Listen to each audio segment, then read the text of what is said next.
Salut tout le monde, bienvenue à un épisode de Catching Up. Aujourd'hui, on fait un petit catch-up avec Patrick Levasseur de Beauce Goldfield ou Champ d'or de la Beauce. Parce que Patrick a sorti des nouvelles super intéressantes, je dirais même dans les 2 derniers mois. Puis je voulais que Patrick nous donne un petit peu qui nous donne son opinion, mais en même temps aussi qui nous parle peut-être du marché de l'or. Parce que c'est des nouvelles assez intéressante, Patrick. Ah oui. Commençons avec l'or. On peut parler avec l'or. Qu'est-ce qui se passe de l'or, là? C'est quoi qui se passe dans le marché de l'or en ce moment? Ça semble être un marché fort. C'est fort, mais n'oubliez pas. Je dis, moi, mon opinion, vraiment, c'est que l'or, il faut que... Le haut que l'or a fait, c'était quoi? C'était 2060. Ouais. Puis là, ça va faire 3 fois qu'on approche là, mais elle ne pète pas 2060.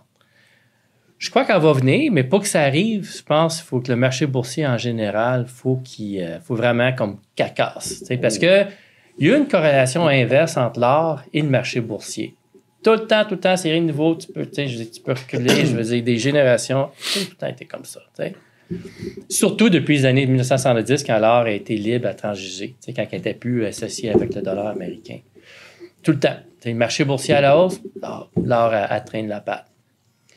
Quand le marché baisse, c'est le contraire, tu ne croises ça. Fait que on arrive là. On arrive à un point de croisement, mais comme qu'on voit, l'or a de la misère passée, c'est deux, le haut. Ça va faire 3 fois. Ça, c'est un triple top. Ça veut dire que c'est une résistance. Ça ne veut pas dire qu'elle ne va pas le franchir, mais quand elle va le franchir, moi, mon opinion, watch out. Attache ta tuque. Attache ta tuque. Je veux dire, si tu es investi dans l'or de différentes façons, que ce soit physique ou à travers des sociétés, mais ça peut être un secteur que je pense qui peut vraiment sous-performer le reste. Historiquement, c'est ce qui se passe. Moi, qu'est-ce qui m'inquiète beaucoup, c'est les taux d'intérêt, la hausse des taux qui n'arrête pas de monter. La Banque fédérale, hier, aux États-Unis, qui a augmenté encore un quart de point, oui. 25. Oui.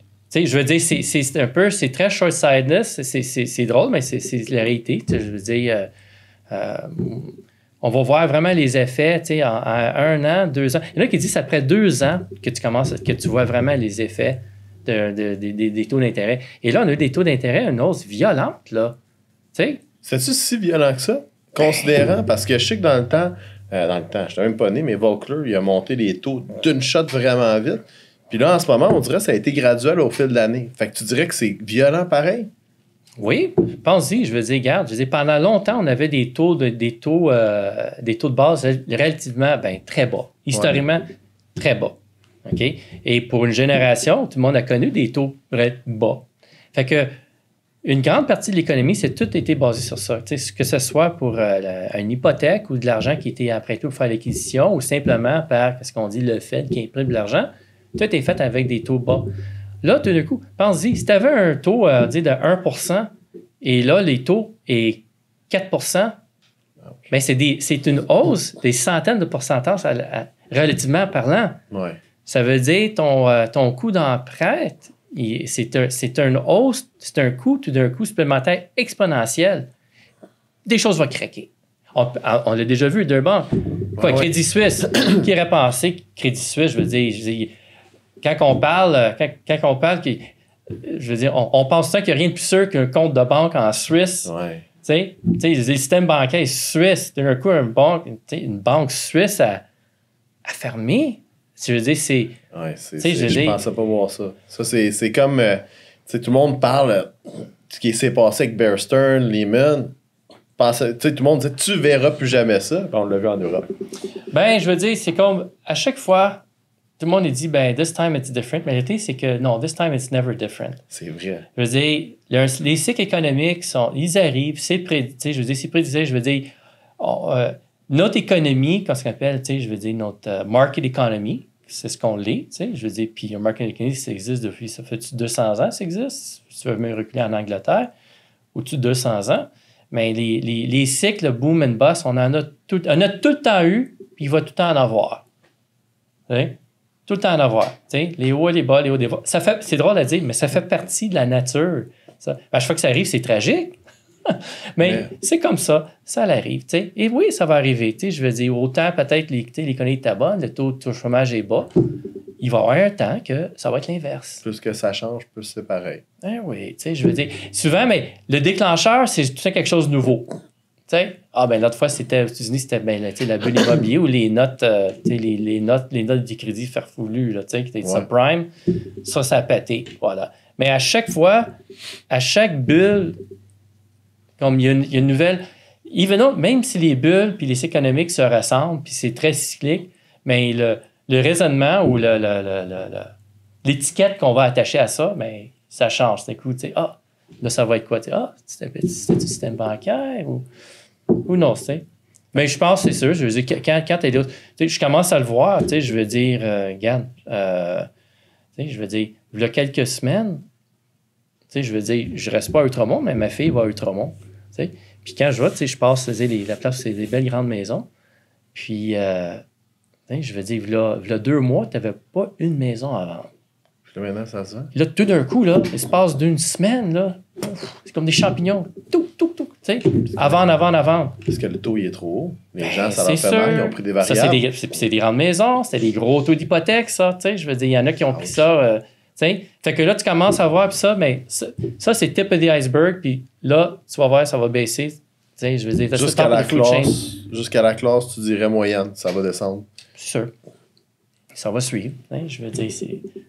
Mais ça, c'est rien de nouveau. C'est la même chose, je me souviens, tu sais, je veux dire, 90, quand ça pétait à 90, tu sais, c'était la même chose. D'un coup, paf, la première avance, c'est les maisons de Westmount. You know? Puis après ça, ça descend de food chain, là, comme on dit, non? Mais de ça, ça crée de l'opportunité. Parce que dans ton domaine, there's opportunity, possiblement. Absolument. C'est ça que je dis. Moi, je pense que ça va être un environnement qui va être très favorable pour l'art et les titres d'art. Hein? Qui peut, j'espère, se refléter peut-être même dans notre société, dans la Beauce. Hein? Ben, tu l'expliquais tantôt. Je pense que tu disais, au début, l'art va bien performer. Puis là, après ça, ça va découler. Explique-nous, c'est quoi ce découlement-là? Ben, je veux dire, comme j'avais dit, il y a une corrélation entre la performance de l'art, le prix de l'art, et la bourse. Okay. Quand la bourse va bien, souvent, l'art peut aller bien, mais atteindre quand même. Okay, je veux dire, vraiment, là, il y a une corrélation inverse. Okay. Quand on regarde dans le passé, quand la bourse, ça performe très bien, mais l'art, elle surperforme, puis il y a un croisement, quand la bourse, d'un coup, performe mal, ou quand elle plante, mais l'art monte. Ainsi de suite. Puis il y a des moments, comme qu'on a eu dernièrement, les deux montent ensemble, mais après ça se décolle. Là, on voit quelle direction. Okay. Il y a juste, soit la bourse continue de monter ou elle plante. Je veux dire, moi, toute mon opinion personnelle, moi, je pense c'est que avec les taux de qui sont, puis je dis les taux. Puis n'oublie pas, les taux d'empreinte affectent tout dans notre société. Tout. T'sais. Toutes les compagnies là, que le stock montait, surtout aux États-Unis, parce qu'ils rachetaient leurs actions, mais ça, qu'est-ce qu'ils faisaient souvent? Parce qu'ils prêtaient de l'argent pas cher. Ouais, l'argent, pour un bout de temps, l'argent était presque donné. Quand tu dis que tu payais des taux d'intérêt, là, 0,5%, là, c'est de l'argent donné presque. Tu fais des acquisitions, tu finances tout ça d'affaires, bon, pas bon. Le taux monte, là, il faut que tu rembourses. Puis les gros, ils financent beaucoup, les gros, ils empruntent beaucoup. Ben, les dernières années, tout le monde parlait de quoi? C'était private equity. Ouais. Mais en effet, qu'est-ce qui est arrivé à Silicon Valley, c'est un peu ça. Je veux dire, ils ont investi beaucoup dans des choses, je veux dire, qui étaient private equity, ça veut dire peut-être le titre qu'ils ont investi n'est pas coté à la bourse. Ça veut dire que c'était pas bien liquide. Là, d'un coup, le taux monte. Il faut qu'ils remboursent un prêt. Ils n'ont pas d'argent. Ils n'ont pas d'argent parce qu'ils ne peuvent pas vendre qu'est-ce qu'il y a dans des titres qu'ils ont investi. C'est du private equity. C'est des actifs d'un livre que tu ne peux pas vendre. Il faut que tu trouves immédiatement quelqu'un rapidement pour acheter ton titre, mais quand tu n'es pas à la bourse, bonne chance. Bonne chance, ça va être plus long, ou tu n'aurais probablement pas le prix que si tu es pressé de te vendre un actif, mais tu n'aurais pas le prix probablement que tu aimerais avoir, déjà là. C'est toujours de même. Hein? Quand tu es pressé, tu n'as pas d'acheteur. It's a squeeze. It's always a squeeze. N'importe quoi. Tu sais, je change de titre, mais à bout, c'est ça. T'sais? Puis la même chose qu'on voit, je veux dire, quelqu'un qui avait une grosse hypothèque, là, tout d'un coup, le renouvellement s'en vient avec un taux extrêmement haut, qui est peut-être 3 fois de ce qu'il était habitué. Les maths ne marchent plus. Il faut qu'ils vendent. Mais ça, là, c'est la même chose avec des sociétés, même chose avec des gouvernements, même chose avec des prêts, peu importe. Et encore le pire, mais ça, c'est un autre sujet, on pourrait passer un après-midi à analyser. Surtout qu'est-ce qui était tout acheté sur le levier, point de vue des produits dérivés. Ben ouais. You know, ça, c'est toute une autre affaire. Fait que, au bout de la ligne, c'est que probablement, à mon avis, puis oui, peut-être il peut y avoir une récession qui s'en vient, qui peut être bon pour l'art, mais qu'est-ce qui est tout le temps la surprise, c'est l'ampleur. C'est souvent l'ampleur qui est un peu l'inconnu dans tout ça. Ben, souvent, les gens sont très hopeful que tout va bien aller. Puis là, ben, comme tu dis, l'ampleur des dégâts, des fois, c'est ouch. C'est souvent comme ça, je veux dire. Puis quand ça va être le pire, puis le monde va être déprimé, mais peut-être il y a certaines choses, c'est là que ça va être bon pour acheter. Ben, le cycle continue, je veux dire. Non? Ben, c'est un cycle, comme tu dis, c'est un cycle, c'est correct. Ben, il y a tout le temps, c'est un cycle, mais je veux dire, je pense à un investisseur d'expérience d'avertir, souvent, il y a tout le temps une opportunité à quelque part. Tout dépendant. Comme Jim Cramer, il dit, there's always a bull market somewhere. Somewhere, something, oui. Souvent, quand quelque chose sous-performe, quand quelque chose baisse, mais il y a quelque chose d'autre souvent à l'opposé, que peut-être ça devient plus, je veux dire, you know, le soleil se couche, la lune sort, je veux dire, puis vice-versa. Mais quelque chose peut-être comme Bose Goldfield, parce que là, comme on disait, tu as sorti des très bonnes nouvelles. Ça donne que you're in gold, t'es dans l'or. Fait que... Est-ce qu'on a parlé que l'or pourrait bien faire?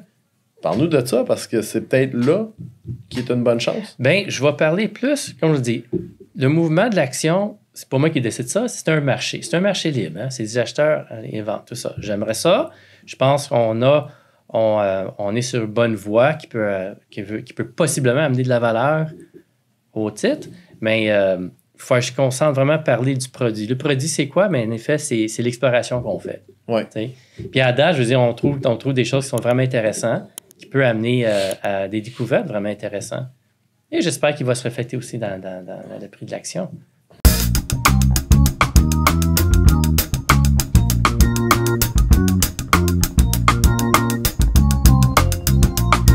Merci d'avoir regardé, likez, abonnez-vous et commentez en bas. Et si vous avez aimé cette vidéo, il y en a plein d'autres à regarder, comme celle-là.